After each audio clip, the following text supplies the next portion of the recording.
Assalamualaikum warahmatullahi wabarakatuh. Alhamdulillah.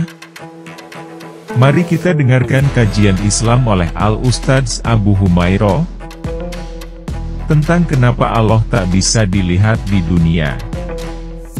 Tonton dan simak hingga selesai sehingga kita dapat memahami materi ini. Di sini Allah Subhanahu wa taala berfirman, dan ingatlah ketika kalian berkata, wahai Musa, kami tidak akan beriman kepadamu sampai kami melihat Allah secara terang-terangan. Maka tiba-tiba halilintar menyambar kalian dan kalian menyaksikannya. Kemudian kami hidupkan atau bangkitkan kalian dari kematian kalian agar kalian bersyukur kepada Allah Azza wa Jalla.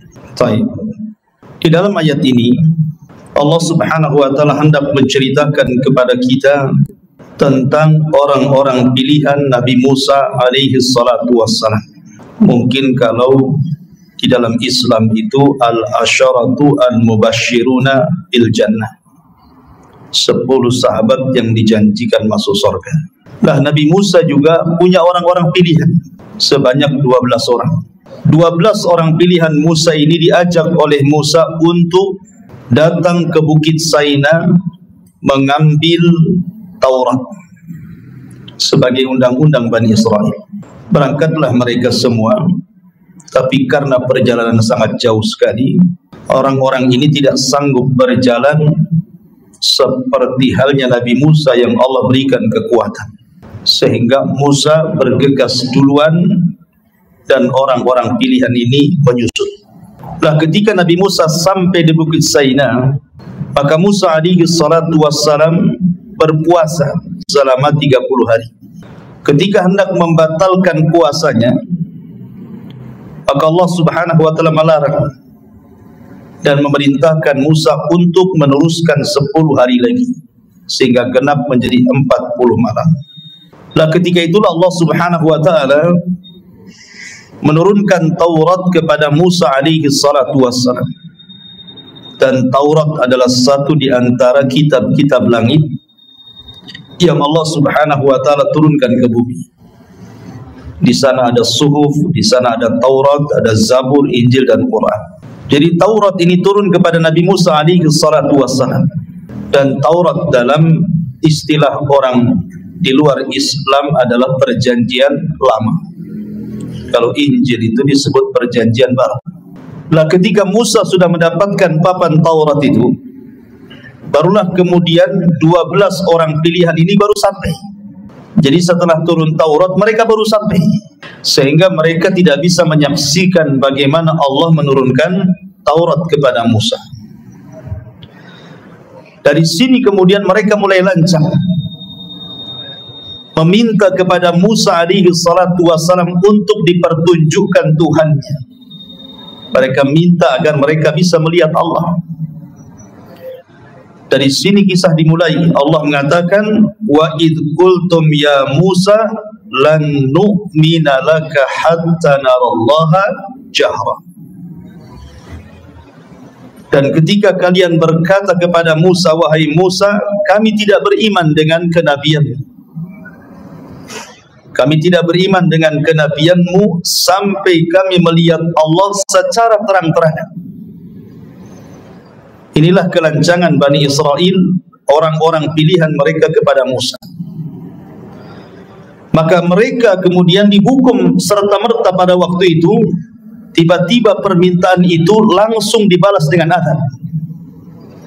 Tiba-tiba muncul halilintar dan membunuh mereka semuanya. Makanya Allah mengatakan, fa'aghadhatkumus sa'iqatu wa antum tanzur. Tiba-tiba datang halilintar menyambar kalian dan kalian menyaksikan kematian kalian sendiri. Jadi Allah Subhanahu wa taala turunkan azab kepada orang-orang pilihan Bani Israel karena meminta kepada Musa untuk diperlihatkan Rabb-nya dalam rangka pembangkangan. Sengaja mereka membangkang Nabi Musa Makanya turun azab. Bicara tentang ru'yatullah, melihat Allah subhanahu wa ta'ala, mungkinkah kita melihat Allah di bumi? Kalau seandainya tidak mungkin, kenapa pula Allah tidak bisa dilihat? Dan kapan kita bisa melihat Allah? Ini pertanyaan-pertanyaan yang harus dijawab. Yang pertama, mungkinkah Allah subhanahu wa ta'ala terlihat di bumi? Kita katakan mustahil dan tidak mungkin. Bukan Allah subhanahu wa ta'ala tidak bisa dilihat, tapi pandangan kita yang tidak sanggup melihatnya. Jangankan Allah subhanahu wa ta'ala yang kita lihat, makhluk Allah subhanahu wa ta'ala berupa matahari saja. Anda lihat matahari, coba antum pelototi matahari itu 5 menit saja. Apa enggak merah itu? Langsung diinstal tuh maka mata itu. Matahari saja kita tidak sanggup bermenit-menit melihat. Itu baru makhluk Allah. Kalau matahari saja yang merupakan makhluk Allah subhanahu wa ta'ala tidak bisa Anda lihat, bagaimana Allah subhanahu wa ta'ala? Matahari itu bukan tidak bisa dilihat, bisa dilihat, tapi kita tidak sanggup melihatnya. Kita hanya sanggup beberapa menit saja, habis itu silau. Itu terjadi kepada makhluk, maka kepada Allah mimbabil aula, tentu lebih utama dibandingkan kepada makhluknya sendiri. Dan sesuatu yang tidak bisa terlihat bukan berarti bendanya tidak ada. Angin saja, di sini ada kipas berapa ini? Kita bisa merasakan angin kipas ini ke badan kita. Tapi antum bisa melihat bentuk angin yang menerpa badan antum kan tidak bisa. Seperti apa bentuk angin itu? Itu pada makhluk itu. Tapi bukan berarti kemudian kita katakan gak ada angin. Buktinya ada kan gitu, kita terasa. Jadi bukan sesuatu yang tidak bisa kita lihat itu berarti bendanya tidak ada. Bendanya ada, cuman tidak bisa terlihat. Itu kepada makhluk tuh. Orang kesetrum mati, orang tidak bisa melihat setrum kayak apa gitu. Jadi intinya bahwa tidak sesuatu yang tidak bisa dilihat itu bukan berarti tidak ada bendanya. Ada bendanya tapi tidak sanggup kita melihatnya. Bahkan sekalipun seandainya kita datangkan alat canggih teknologi sekarang yang bisa melihat bakteri-bakteri itu saja terkadang tidak bisa melihat angin dengan alat yang canggih. Padahal itu makhluk Allah Azza wa Jalla. Bagaimana zat yang menciptakannya? Maka tentu tidak bisa dilihat lagi. Dan zat Allah itu ada dan kita bisa rasakan keberadaannya dengan melihat ayat-ayat kauniyah dan ayat-ayat syar'iyah. Ma'asyiral muslimin yang dimuliakan Allah Azza wa Jalla, ditambah-tambah ada riwayat dalam Sahih Muslim, Nabi SAW pernah berkhutbah dan menyebutkan 4 perkara, semua tentang zat Allah. Salah satunya Nabi SAW menyebutnya, Innallaha la yanam wa la yanbaghi an yanam. Allah itu tidak tidur dan tidak layak bagi Allah itu tidur. Sebab kalau Allah subhanahu wa ta'ala tidur, hancur alam semesta ini. Karena bagaimanapun setiap hari Allah itu punya kesibukan. Yang ini diberikan rizki, yang ini dimiskinkan, yang ini dikayakan, yang ini dilaparkan, yang ini dikenyangkan, begitu seterusnya. Setiap hari itu ada kesibukan. Makanya ketika Musa alaihi salatu wassalam bertanya kepada Allah subhanahu wa ta'ala, apakah Allah subhanahu wa ta'ala tidur? Maka Allah subhanahu wa ta'ala mengatakan kepada Musa, berdirilah wahai Musa, kemudian peganglah 2 mangkuk di kanan, tangan kanan dan kirimu, isi air mangkuk itu. Akhirnya Musa pun mengambil 2 mangkuk, kemudian dipegang seperti itu. Maka Allah katakan, tahan mangkuk itu. Lama-lama Musa ngantuk, ya, karena kelamaan berdiri pegang mangkuk itu, ngantuklah Nabi Musa ini. Akhirnya ngantuk, kena siut sedikit, tumpahlah mangkuk itu, kemudian jatuh, kemudian pecah. Maka Allah Subhanahu wa ta'ala mengatakan, ya Musa, kalau diriku ngantuk, maka kondisinya seperti diri. Alam ini akan hancur. Kemudian di ujung hadis Nabi SAW mengatakan, ketika bicara tentang tabir Allah, kata Rasul, wa hijabuhun nur. Dalam riwayat hijabuhun nar. Dan tabirnya cahaya, dalam riwayat tabirnya api. Lau kasyafat, kalau seandainya tabir Allah tersingkap, la akhraqat ma bainas samawati wal ardh, maka akan terbakar, akan hancur antara langit dan bumi. Jadi di sini ada hikmah. Kalau ada orang yang bertanya, kenapa Allah Subhanahu wa ta'ala tidak bisa kita lihat? Ini rahmat dari Allah. Jadi kenapa Allah tidak bisa dilihat? Ini bentuk rahmat, sebenarnya kasih sayang Allah. Sebab kalau seandainya tabir Allah tersingkap, kita ini akan terbakar, kita ini akan hancur, akan binasa gitu ya.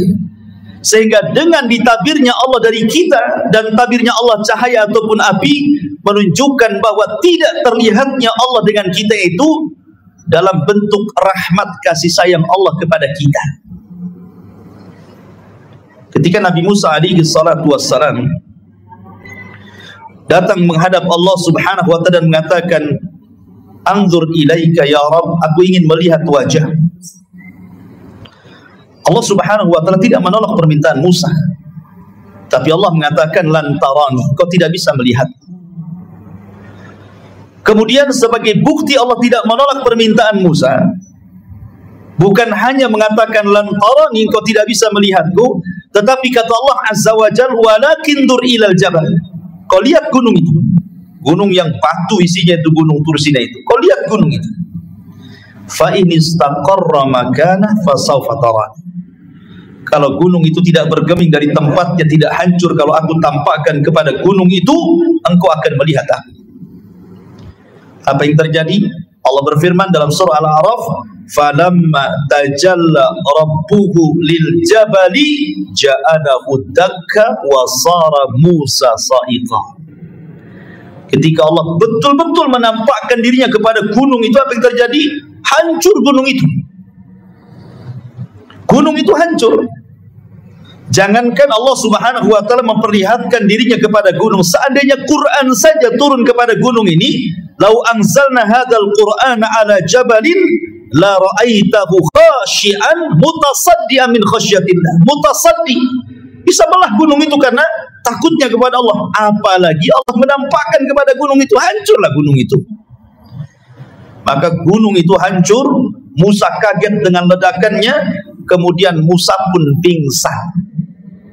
Falamma afaqa, ketika Musa sadar, dia mengatakan, tubtu ilaika wa ana awwalul mu'min, aku taubat ya Rabb, aku tidak akan meminta engkau melihat, aku melihat dirimu, dan aku orang yang pertama beriman kepadamu. Musa saja tidak sanggup melihat Allah gitu. Bahkan orang nomor satu, Sayyidul Anbiya'i wal Mursalin, pemimpinnya para nabi dan rasul, Rasul kita Muhammad sallallahu alaihi wasallam, pernah dimi'rajkan sampai ke Sidratil Muntaha dan pernah berdialog dengan Allah tanpa penerjemah. Apakah Nabi sallallahu alaihi wasallam melihat Allah? Tidak. Ketika dilihat, hal ra'aita rabbaka ya Rasulullah, apakah engkau melihat Rabbmu ketika Lailatul Mi'raj, di malam kau dimi'rajkan ke Sidratil Muntaha? Maka Rasul mengatakan, tidak, nurun inni ara, aku hanya melihat cahaya. Rasul hanya melihat tabirnya saja. Wajah Allah tidak bisa dilihat. Karena sekali lagi bahwa pertanyaan kenapa Allah Subhanahu wa ta'ala tidak bisa kita lihat, itu sebagai rahmat bagi kita. Kalau seandainya Allah tersingkap, hancur kita semuanya. Itu kasih sayang Allah Azza wa Jalla. Alhamdulillah, ya, nikmat dari Allah Subhanahu wa ta'ala. Tapi kapan Allah terlihat? Menurut akidah Ahlussunnah wal Jamaah, bahwa Allah Subhanahu wa ta'ala terlihat itu nanti di sorga. Dan ru'yatullah, bahwa seorang mukmin akan melihat Allah di sorga, itu nikmat terbesar yang pernah Allah anugerahkan di sorga. Jadi nikmat terbesar di sorga itu kita akan mendengar ucapan Allah langsung, kita akan didekatkan di sisi Allah Subhanahu wa Ta'ala langsung, dan kita bisa melihat wajah Allah secara langsung. Itulah 3 nikmat terbesar di sorga: didekatkan, mendengar kalamnya, dan melihat wajahnya. Sehingga Allah Subhanahu wa Ta'ala disabdakan oleh Nabi sallallahu alaihi wasallam, innakum satarawna rabbakum kama tarawna lailata badri tamam la tudahuna syai'an. Kata Rasul, kalian kelak di sorga akan melihat Rabb kalian seperti kalian melihat purnama, tidak berdesak-desakan sedikit pun. Bukan Allah seperti bulan, tidak. Di sini tasbihnya tasbih ru'ya. Sebagaimana kita melihat bulan tidak berdesak-desakan, nah, begitu juga melihat Allah maksudnya. Bukan Allah seperti bulan, bukan begitu. Ya. Tapi di sini bagaimana Nabi SAW menyabdakan kepada kita, di antara ziyadatun nikmat, dan itu senikmat-nikmatnya kenikmatan sorga adalah ru'yatullah. Allah Subhanahu wa Ta'ala dapat terlihat di sorga, tapi di dunia tidak. Anda tidak bisa melihat Allah. Makanya kalau ada orang yang mengaku melihat Allah, dustakan walaupun dalam mimpi. Dustakan. Allah tidak mungkin dilihat. La fi yaqadhah wa la fil manam. Baik ketika tersadar ataupun tertidur. Karena akidah ahli sunnah tidak mungkin Allah terlihat di dunia. Titik. Tidak ada koma lagi. Ya. Tidak terlihat di dunia. Karena itu bentuk rahmat Allah kepada kita. Kalau Nabi saja tidak bisa melihat, apalagi kita. Makanya kalau seandainya ada orang mengaku mampu melihat Allah, dustakan itu. Yang dilihat bukan Allah. Bisa saja syaitan, bisa saja jin gitu ya. Sebagaimana yang sering saya jelaskan, pernah terjadi di Batam ini orang yang mengaku mampu melihat Allah Subhanahu wa Ta'ala, dustakan, dia sedang menipu. Ya, dia sedang menipu karena akan bertentangan dengan nas Al-Quran dan hadis Nabi SAW. Kemudian Allah Subhanahu wa Ta'ala mengatakan, "Tsumma ba'atsnakum min ba'di mautikum la'allakum tashkurun." Ketika 12 Bani Israel sudah mati di sambar halilintar nih, maka Allah ingin tunjukkan kuasanya kepada mereka. Tsumma ba'atsnakum, kemudian kami bangkitkan kalian. Min ba'di mautikum, setelah kematian kalian, la'allakum tashkurun, agar kalian bersyukur. Dan ini dalil bahwa Allah Subhanahu wa Ta'ala kuasa untuk membangkitkan manusia pada hari kebangkitan. Di dunia saja Allah bisa membangkitkan orang mati, apalagi kelak pada hari tiupan sangkakala yang kedua, maka Allah lebih qadir, lebih sanggup lagi menghidupkan setelah kematian. Karena dahulu di zaman permulaan dakwah Rasul, orang-orang jahiliyah itu mengingkari adanya berbangkit. Mereka mengingkari, enggak mungkin lagi kita dibangkitkan. Innama wa ma nuhli wa ma yuhlikuna illa dahr. Yang menghancurkan kami ini waktu. Tidak mungkin orang itu akan dibangkitkan lagi. Yang disebut dengan kelompok Dahriyah itu, yang sekarang disebut dengan ateis gitu kan. Mereka mengingkari adanya kebangkitan. Di sini Allah Subhanahu wa Ta'ala mengatakan, "Tsumma ba'atsnakum", kemudian kami bangkitkan kalian. Maksudnya di dunia, bukan di akhirat. Dan kisah Allah membangkitkan dari kematian di dunia ini dalam surah Al-Baqarah saja banyak. Salah satunya di sini kan, Allah menghidupkan 12 orang pilihan Bani Israel ketika meminta untuk diperlihatkan Allah disambar petir kemudian mati dan dihidupkan kembali. Ini kisah yang pertama. Kemudian kisah yang kedua, kisah Al-Baqarah sendiri. Kisah Al-Baqarah, kisah sapi betina. Ketika ada orang kaya mati, kemudian Bani Israel datang kepada Musa supaya diberitahu siapa pembunuhnya.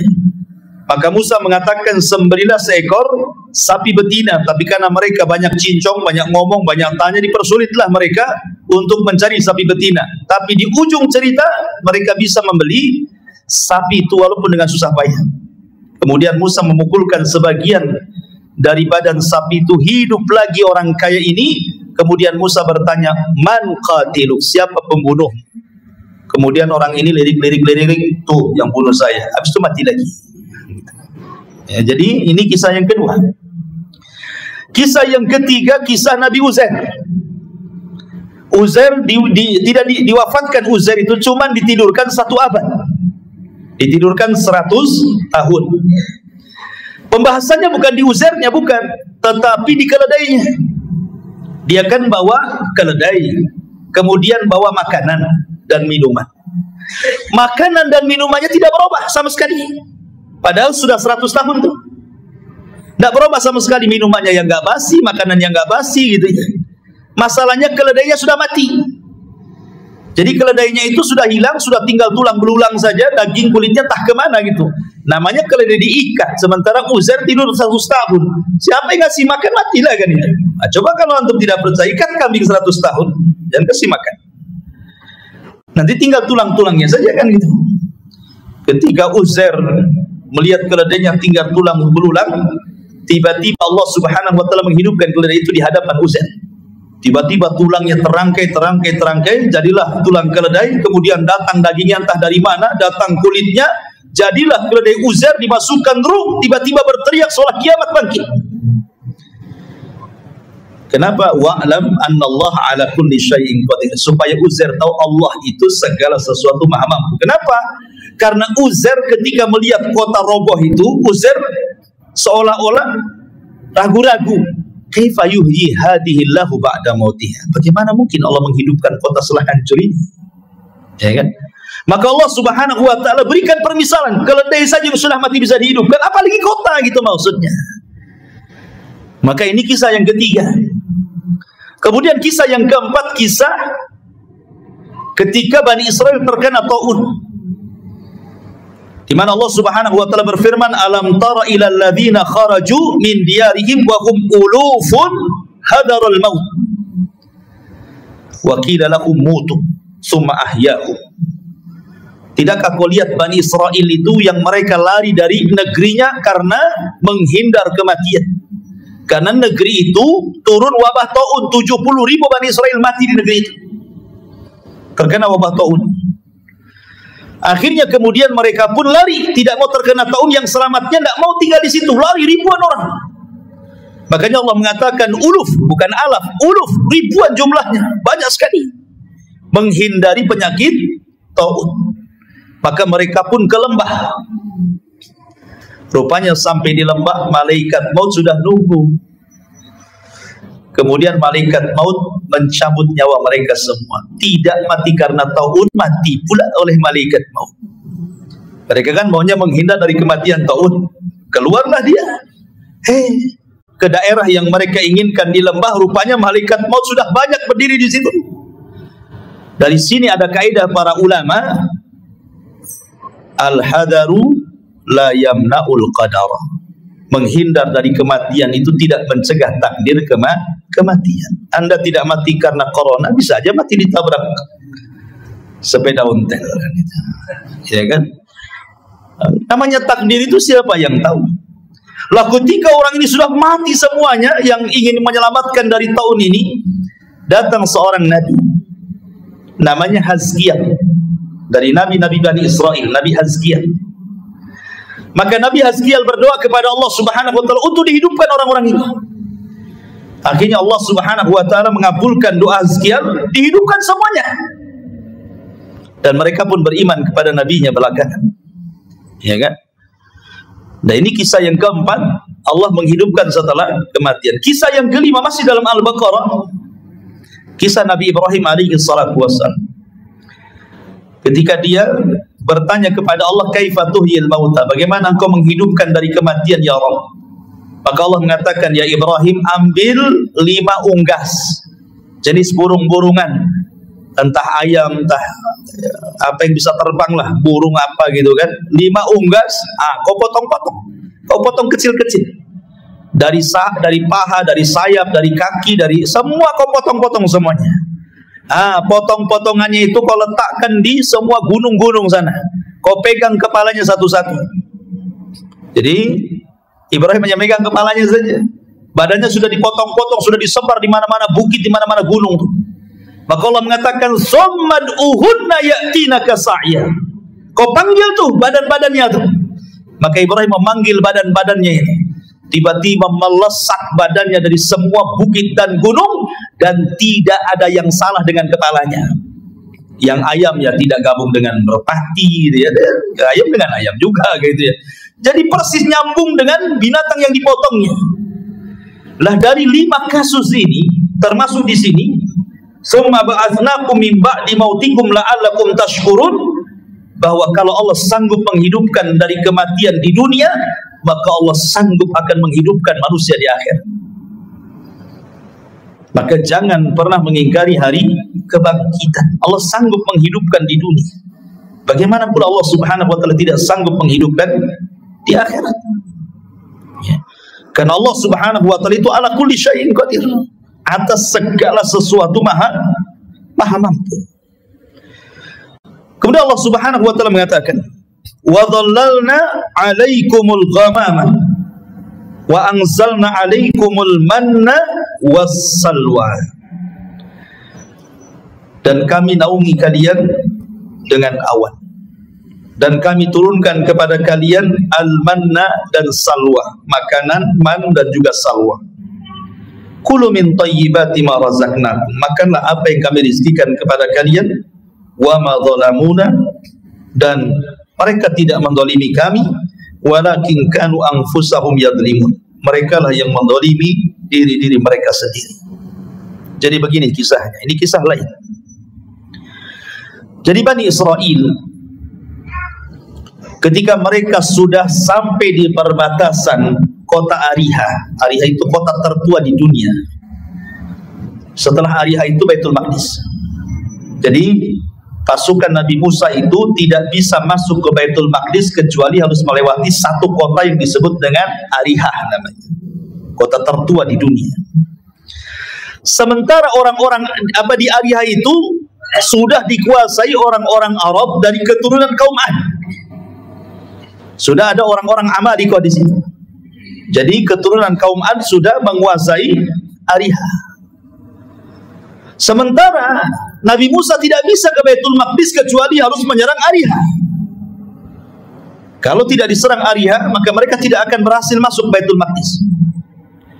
Maka Nabi Musa alaihi salatu wassalam kemudian mengutus orang-orang pilihan yang 12 tadi itu, yang minta diperlihatkan Allah, kemudian disambar petir itu, kemudian mati dihidupkan lagi. Maka Musa mengutus 12 orang itu, kemudian disuruh mengintai seperti apa kekuatan orang-orang Amalikoh itu, orang-orang Arab, orang-orang keturunan kaum Ad yang menguasai Ariha itu. Kaget bukan kepalang, rupanya orangnya besar-besar, raksasa-raksasa, orang itu badannya gede-gede gitu, sementara Bani Israel kecil-kecil. Ya. Jadi akhirnya kemudian 12 orang ini melaporkan kepada Musa, "Musa, kayaknya kita tidak bisa menang. Mereka kaum yang banyak, besar-besar, raksasa badannya, kita ini kecil-kecil mau lawan mereka," katanya. "Gimana kita akan menang?" Kata Musa, "Kalian jangan menyebarkan berita ini kepada pasukan Bani Israel, nanti mereka ketakutan. Simpan rahasia ini." Rupanya dari 10 orang itu, dari 12 orang ini, 10 orang malah bercerita ke sana kemari. Akhirnya ketakutanlah pasukan ini. Yang 2 orang ini yang tidak bercerita, salah satunya adalah Yusha ibn Nun, dan satunya saya lupa namanya. Tidak bercerita, ini yang memegang amanah Nabi Musa alaihi salatu wassalam.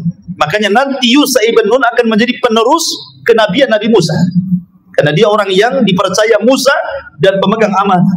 Tapi yang 10 orang pilihan ini cerita ke orang-orang, "Kita akan menghadapi kaum yang kuat, yang raksasa, yang ini." Takutlah akhirnya pasukan Bani Israel. Ketika Musa alaihi salatu wassalam betul-betul ingin menggerakkan pasukan Bani Israel, berkumpullah mereka di hadapan Musa dan mengatakan, "Ya Musa, kami sudah tahu kekuatan mereka, kami tidak akan menang. Kalau engkau ingin perang wahai Musa, idhab anta wa rabbuka faqatila innaha huna qaidun. Kau berangkat sendiri, ajak Tuhanmu perang berdua, kami duduk di sini, kami akan nonton siapa yang kalah, siapa yang menang, katanya. Kami tidak sanggup. Kalau mau perang sendiri, katanya.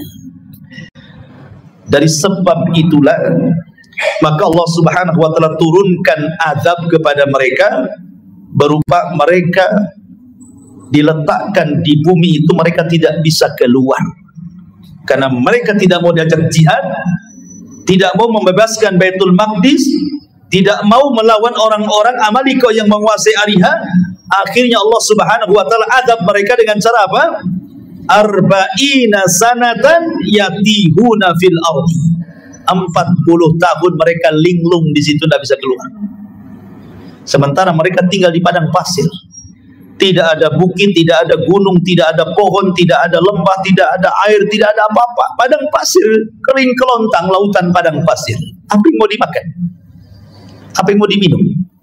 Tidak ada naungan di atas kepala. Sementara mereka tidak bisa keluar.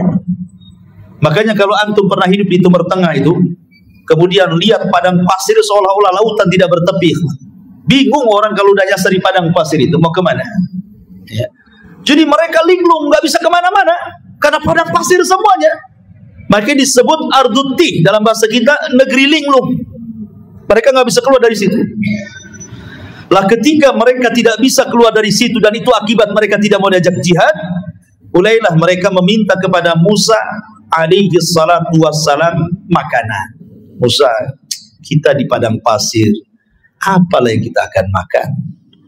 Mintalah kepada Rabbu makanan untuk kami. Maka Musa alaihi salatu wassalam memintakan kepada Allah, turunlah manna dan salwa. Itulah makanan mereka di padang pasir. Ada yang mengatakan manna itu umum. Bahasa Arabnya manna itu diambil dari manna yamunnu. Artinya karunia. Artinya apapun yang dihajatkan oleh Bani Israel disediakan. Oh enak kan? Antum minta roti tidak ada, martabak ada, roti canai ada, apapun yang kita mau ada. Itu namanya manna yamunnu gitu, kalau diartikan secara bahasa. Tapi ada juga yang mengatakan manna di sini artinya semacam burung. Jadi burung itu ya semacam unggas lah, ayam, mentok, pokoknya unggas-unggasan burung-burung terbang. Tinggal tunjuk saja jatuh, tinggal makan. Ya. Kemudian salwa itu berupa buah-buahan yang ada minumannya, kalau diminum rasanya seperti madu. Itulah manna dan salwa. Jadi luar biasa, Allah berikan anugerah kepada mereka makanan langsung turun dari langit, manna dan salwa. Tapi mereka ingin minuman. Maka Musa alaihi salatu wassalam memukulkan tongkatnya di batu, keluarlah 12 mata air. Itulah minuman mereka di negeri itu.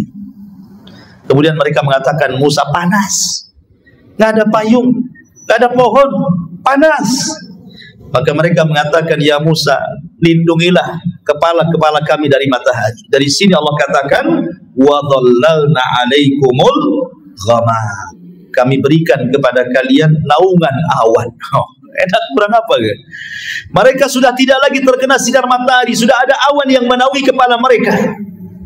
Sudah ada makanan manna dan salwa, sudah ada minuman mata air. Kurang apa? Itu nikmat dari Allah Subhanahu wa taala.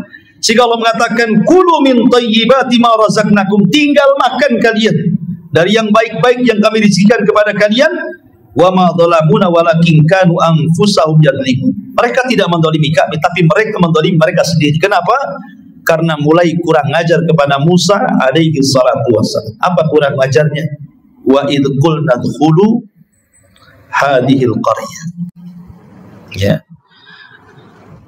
Dan ketika mereka masuk ke sebuah negeri, ini di antara bagaimana Bani Israel ini kisah lain lagi ya, kisah lain. Tetapi nanti kisah yang nyambung dengan kisah Al-Baqarah 57 ini adalah Al-Baqarah 61. Itu nyambung tuh ayatnya nanti kisahnya. Jadi antara ayat 57 ke 61, itu nyambung. Nah, kita baca 61-nya baru kita naik ke atas. Wa id qultum ya Musa lan nasbira ala ta'ami wahid wahai Musa, kami nampaknya bosan dimakan manna, makan salwa, makan daging burung, daging mentok, daging ayam. Bosan kan? Ya. Kami pengen lalap-lalapan. Ya, minta lalapan orang ini. Ya. Dikasih daging-dagingan, dikasih buah-buahan yang lezat, salwa. Mereka mengatakan apa? Lan nasbira ala ta'ami wahid. Kami tidak sabar, ini aja yang kita makan. Padahal mereka itu makan lo tidak nyari. Bukan mereka bekerja dulu nyari uang, kemudian dibelikan beras, dimasak. Enggak. Waktunya makan pagi sudah ada, waktunya makan siang sudah ada, waktunya makan sore sudah ada, waktunya makan malam sudah ada. Udah apa enaknya itu? Tidak dituntut kerja, tidak dituntut apa, tinggal makan saja. Tapi mereka kaum yang tidak bersyukur. Mereka mengatakan, lan nasbira ala ta'ami wahid. Bosan kami dengan satu makanan ini. Fad'u lana rabbaka yukhrij lana mimma tumbitul ardh. Cobalah kau berdoa kepada Rabb, wahai Musa. Keluarkanlah sayur-sayuran dari bumi ini. Mim baqliha wa kisaiha wa fumiha wa adasiha wa basaliha. Bayangkan dari bawang-bawangan. Ya kan? Pokoknya mereka minta lalapan yang sifatnya dari sayur-mayuran. Ya. Mimbaqliha dari sayur-mayuran, wa kisaiha wa dari kacang-kacangan, wa adasi wa basali dari bawang-bawangan, bayangkan. Maka Musa mengatakan, atastabdiluna alladhi huwa adna billadhi huwa khair. Engkau memilih yang rendah pada Allah sudah kasih yang lebih baik. Allah kasih terbaik makanan ini karena Allah sendiri yang menurunkan dari langit. Kalian minta pula yang rendah. Kalau itu yang kalian minta, Musa mengatakan, ihbitu Misra. Itu di mana kota ada yang seperti itu, di mana desa ada, itu tinggal tanam tumbuh. Tapi makanan yang kalian makan gak ada di bumi ini, karena ini makanan dari langit masalahnya. Jadi Musa mengingatkan nikmat itu kepada Bani Israel. Tetapi apa yang terjadi? Wa dhuribat alaihimudz dhillah. Akhirnya mereka mengalami kehinaan, wal maskanah, kemiskinan lagi, wa ba'u bi ghadabi minallah, dan mereka harus menanggung murka Allah Subhanahu wa taala. Akhirnya manna dan salwa itu hilang. Kemudian air juga mulai kering. Akhirnya mereka makan ala kadarnya. Tadinya sudah kaya jadi miskin lagi. Nah, inilah rasakan, ini yang kalian mau kan? Nah, itu seolah-olah Allah mengatakan seperti itu. Ini yang kalian mau. Sudah Allah anugerahkan makanan enak, ini yang kalian mau makan. Maka Allah datangkan kemurkaan kepada mereka. Kenapa? Dzalika bi annahum kanu yakfuruna bi ayatillah, karena mereka kufur dengan ayat-ayat Allah, wa yaqtuluna an-nabiyina bi ghairil haqq, karena membunuh para nabi dengan tanpa ada hak yang dibenarkan. Dzalika bima asaw wa kanu ya'tadun, karena mereka bermaksiat dan mereka melampaui batas. Baik. Kemudian Allah Subhanahu wa taala melanjutkan kisahnya. Wa id qulna dkhulu hadhihi al-qaryata faqulu minha haitsu syi'tum ragadan wadkhulul baba sujjadan wa qulu hittatun naghfir lakum khotoyakum wa sanazidul muhsinin. Jadi ceritanya begini. Nabi Musa hidup selama 40 tahun di negeri linglung. Begitu juga Harun alaihi salam. Tapi Allah takdirkan keduanya wafat. Keduanya wafat di negeri ini. Belum berhasil merebut Baitul Maqdis, Musa dan Harun sudah wafat di negeri linglung selama 40 tahun itu. Akhirnya generasi para pengecut itu sudah mati juga. Datanglah anak-anak mereka. Lah anak-anak mereka ini akhirnya dididik oleh Yusha ibn Nun untuk menjadi para pemberani. Dan setelah kematian Musa, Bani Israel menyesal.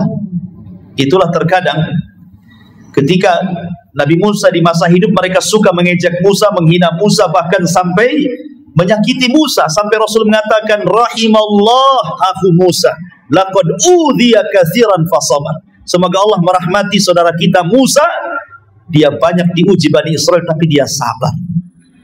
Sabar Nabi Musa itu, bayangkan difitnah oleh Bani Israel dengan berbagai macam fitnah.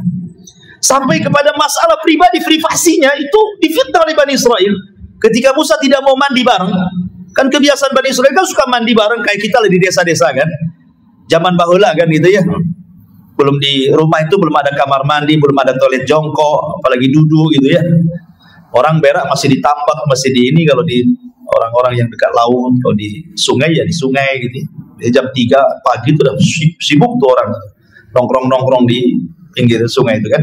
Nggak ngapain ya jam 3 tuh. Tapi yang jelas bahwa orang dulu itu kan biasa itu mandi di sungai rame-rame. Mana punya malu? Gak ada malu. Kalau sekarang antum sudah ngaji, malu lah. Kalau antum tak malu, tak ada malu lah. Kalau orang dulu kan biasa saja mandi. Antum mau pakai daleman saja, perempuan juga sama seperti itu gitu kan. Ya, makanya orang dulu itu banyak orang ngintip-ngintip di pohon-pohon pisang, di pohon-pohon Artinya apa? Kan kebiasaan orang dulu seperti itu. Artinya apalagi di zaman Nabi Musa kan yang tahu ratusan tahun yang silam ya kan. Di zaman kita kecil-kecil antum yang orang desa aja ngalami itu mandi di sungai. Apalagi di zaman Nabi Musa. Mereka mandi bareng di sungai. Tapi Musa itu punya sifat malu yang luar biasa. Tidak mau mandi rame-rame, dia mau mandi sendiri aja. Disitulah difitnah. Jangan-jangan Nabi Musa badannya kayak banci, gitu. Tidak ada tenaganya, nggak ada ototnya. Gitu. Paling dia punya penyakit tuh di badannya, makanya nggak nyampur sama kita mandinya. Gitu. Kedengaran sapa Nabi Musa. Musa sabar saja. Tapi Allah Subhanahu wa taala tentu tidak akan membiarkan Nabi jadi dihinakan oleh kaumnya kan. Man adzali waliyan faqad adantu bil harbi. Jangan lagi seorang nabi wali saja disakiti Allah ngajak perang. Apalagi nabi. Maka ketika Nabi Musa mandi sendiri, diletakkan celana bajunya di atas batunya, Allah sengaja batu itu dibuat jalan. Batunya lari. Musa ngejar-ngejar batu karena pakai di atas batu masalahnya. Ini kalau nggak dikejar pakaian saya di batu itu, bayangkan Allah buat batu itu berjalan, dikejarnya batu itu karena mau ngambil pakaian. Rupanya batu itu lari ke tengah-tengah Bani Israil yang sedang mandi. Otomatis Musa sedang mengejar batu kan gitu, telanjang gitu kan, nampaklah sama di Bani Israil itu kan badan dia kan. Wow, ternyata badannya sangat indah, sangat steril, mulus, tidak ada penyakit. Rupanya yang kami tuduhkan kepada dia nggak benar. Sampai masalah privasi mereka nuduh Nabi Musa itu. Bahkan ketika Nabi Harun meninggal, yang difitnah membunuh Harun itu adalah Musa. Padahal Nabi Musa ya, Nabi Harun yang meninggal wajar. Tapi karena Harun lebih dicintai Bani Israel, ketika mereka tidak melihat kematian Harun, hanya dilihat Nabi Musa, mereka nuduh bahwa Musa membunuh Harun. Sampai ketika kematian Harun, dituduh Musa yang membunuh Harun abangnya. Makanya wajar kalau Rasul mengatakan, rahimallah akhu Musa laqad udhiya katsiran fasabar. Sungguh Allah rahmati saudara kita Musa, dia banyak diuji Allah tetapi dia sabar. Dan ada manfaatnya. Kita lanjutkan minggu depan. Subhanaka bihamdika asyhadu an la ilaha illa anta astaghfiruka wa atubu ilaik. Allahu ta'ala. Assalamualaikum warahmatullahi wabarakatuh.